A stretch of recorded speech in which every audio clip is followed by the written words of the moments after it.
Hey everybody, this is Mikey D. Welcome to my stoop. A long time ago, in a far off corner of a big city, was a small American town called East Harlem. There were a lot of faces, but no Facebook. Some twits, but no Twitter. And we didn't use a device to socialize. We opened the door and walked out to our stoop. It seems like such an ancient time, like it was a lost city. Almost as if I had watched it all from the stoops of Atlantis.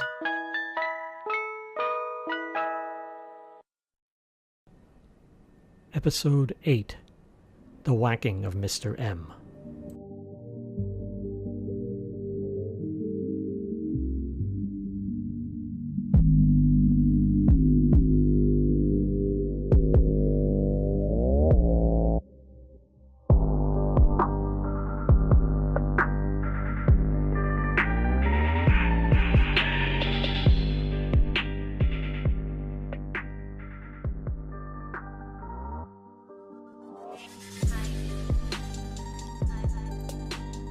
Not for nothing, but I knew Mr. M was a rat the first time I saw him. He came uninvited to our home on 118 in the summer of '71. I had just turned 6.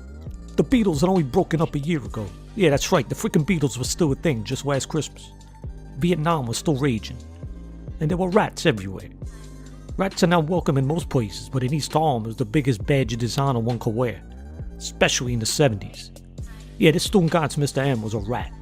He came, he squatted, he ate our food without even asking. He'd walk around with nothing but his old fur coat in front of us kids. He scared my mother and she was no wuss. But one look at that big nose, beady eyes, and fat frickin' body sent shivers down my tough Italian mother's spine. Not for nothing, my sisters were no fans of him either. He wasn't a relative. He wasn't a friend of mine. He wasn't a friend of ours. Not an associate. Where he came from, I don't know. He was a mystery wrapped in a ravioli. Maybe he was on the lam. We never did find out.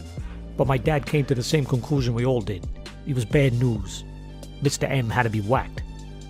Hey, did I tell you he was a rat? Well, you got clams in your ears. He was.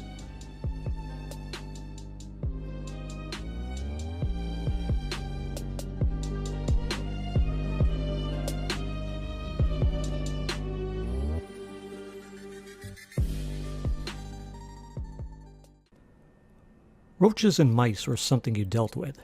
Until some genius invented combats and my mother agreed to get a cat, they were a problem. You killed them, sprayed them, and hoped they didn't walk up the wall when company was over. You tried to stay one step ahead of the 6- and 4-legged SOBs. Rats, on the other hand, were an event.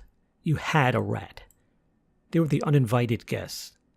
And a rat is not a mouse the same way a tornado is not a breeze. Arsenio Hall did a bit comparing rats and mice. He was right on the money. A mouse will timidly tiptoe around the perimeter, apologizing all the way. A rat will march across the room, grab the remote from your hand, and ask for a friggin' beer. Mr. M was more devious. He was the Stephen King of rats. Little hints of his presence, shadows, soft scrapings of his claws on the linoleum. He was building tension, putting us on edge, using rat psychology. Then, and only then, would he make an appearance and scare my poor mother to the heights of horror. Mr. M was not only a rat, but also a manipulator, and he was getting into my head, whispering in my ear. Being a devilish 6-year-old, my twisted and sometimes sadistic nature saw the opportunity for some innocent jesting. Mr. M and my father's shoes were close in size, close in color. "Go ahead, Mikey, it's fun to scare. Let's be allies," the rat would say, his voice echoing in wet whispers from some undisclosed location. So like a dummy, I was influenced. I would hide behind a doorway and hold the shoe firmly to the floor and wait. My mother would eventually step out. That was my cue. A strong push, and the shoe would slide across the floor, a brown blur, a scream, then a yell. There was a distinct difference between a mother's scream and yell. A scream meant you were scared. A yell meant you were dead. One became the other in a New York minute. After my dumb joke, I would laugh and run into my room to hide. Eventually, when the yelling stopped, I would hear her chuckle. And to this day, she still finds humor in it, although she'll still slap my arm when we talk about it. Mr. M hung around for weeks. Why should he leave? He was well fed. He had us all under his hairy and non-opposable thumb. And he was turning me into his associate of horror. My memory for nostalgic detail is good, but there are a few instances I may need to take a little poetic license with. After scaring my mother 3 or 4 times, my father put an end to that. No more shoes, Migueluch. I had to tell Mr. M the scam was over. No more shoe thing.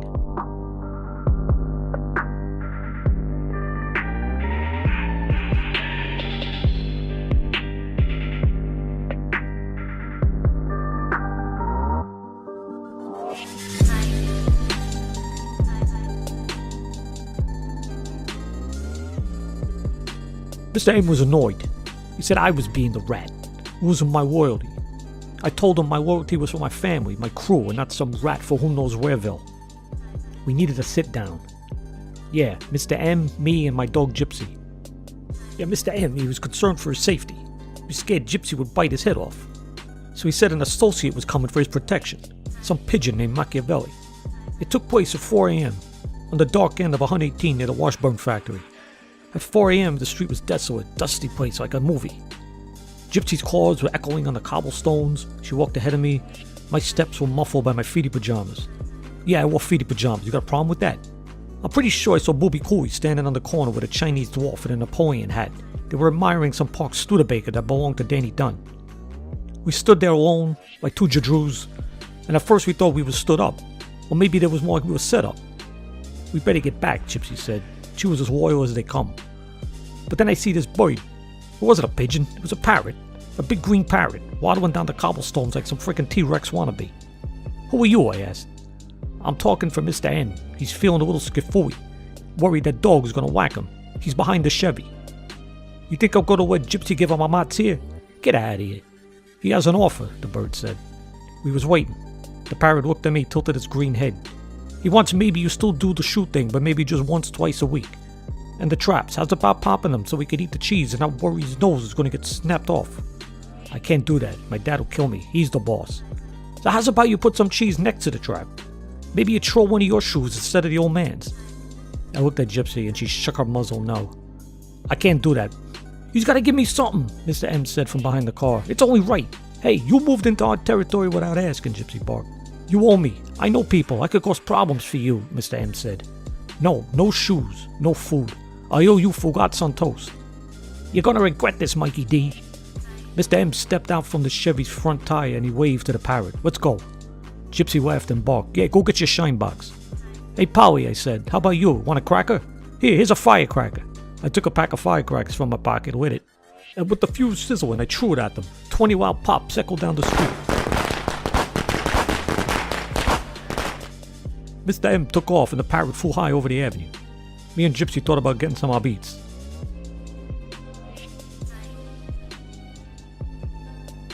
Well, maybe it was a dream because I opened my eyes and I was in bed.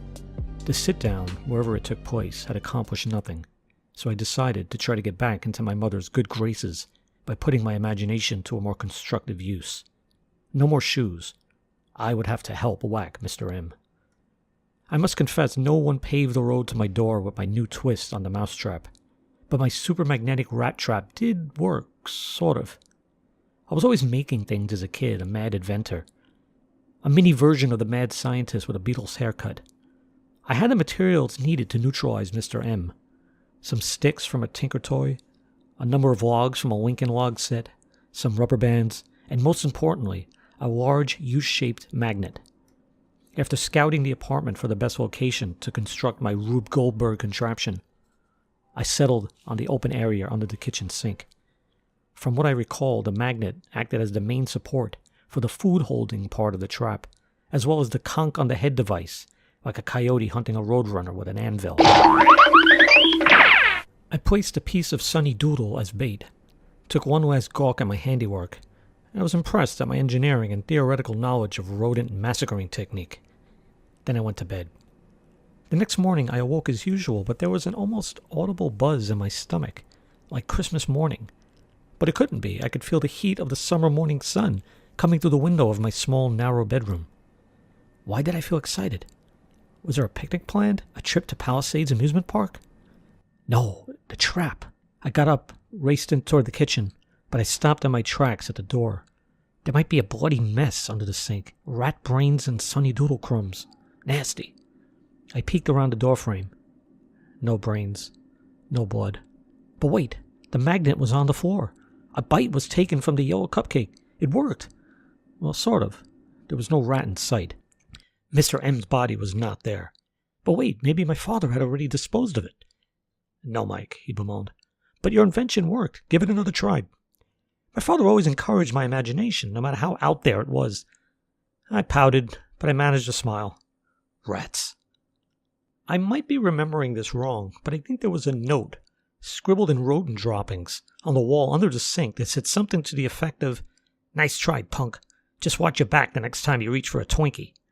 It was signed Mr. M. So bigger guns were needed in a territorial battle against Mr. M. It was out of my hands. My father decided it was rat season, and his hand-pumped pellet gun would be taken from its dusty box in the top of his closet, cleaned and prepped. Somebody was getting whacked.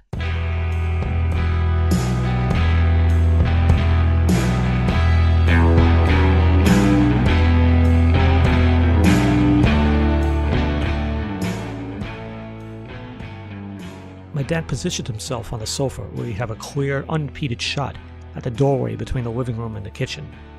We had a front-loading washing machine, and he attached a square piece of plywood over the round glass window to protect it from the hail of lead that would rain down on Mr. M. The Sunny Doodle had proven itself the perfect temptation, so my dad placed one on the old marble doorway saddle, put on the honeymooners as me, my sisters, and my mother went to bed. What happened between Jackie Gleason's moon face flashing on our black and white TV and the rising of the sun is still a mystery and subject of great debate. The fact is this: when morning arrived, there was a large bite taken from the cupcake. No rounds were fired. Only snoring had ricocheted through our East Harlem apartment that night. I never said anything, but I distinctly recall another note, scratched with rat claws on the wooden plank that protected the washing machine. It said, "Yeah, nice shot, Clint." The ugly truth seemed quite apparent. My father, after working all day and battling traffic on the LIE, had the audacity to fall asleep whilst on guard against Mr. M that night. Foiled again. In the end, a few days later, our family won out. The body of Mr. M was lifted into an empty Sunny Doodle box and laid to rest in the garbage can before our building. Little poisoned pellets, hidden in the cake, had finally done the trick. I believed I heard a muffled declaration of Mr. M bounding in my dream world that night. "O true apothecary, thy drugs are quick. Thus, with a kiss, I die." That night, as my mother slept at ease for the first time in weeks, I heard the sound of a garbage can cover falling to the ground.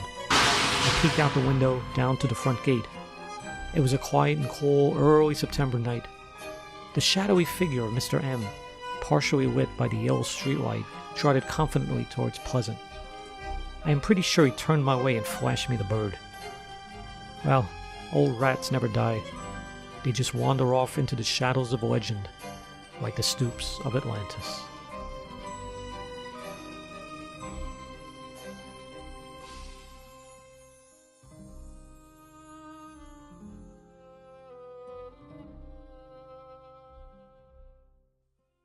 This has been the Stoops of Atlantis with Mikey D. Stay tuned for future tales and bizarreness from that ancient land called East Harlem. And check me out on Facebook.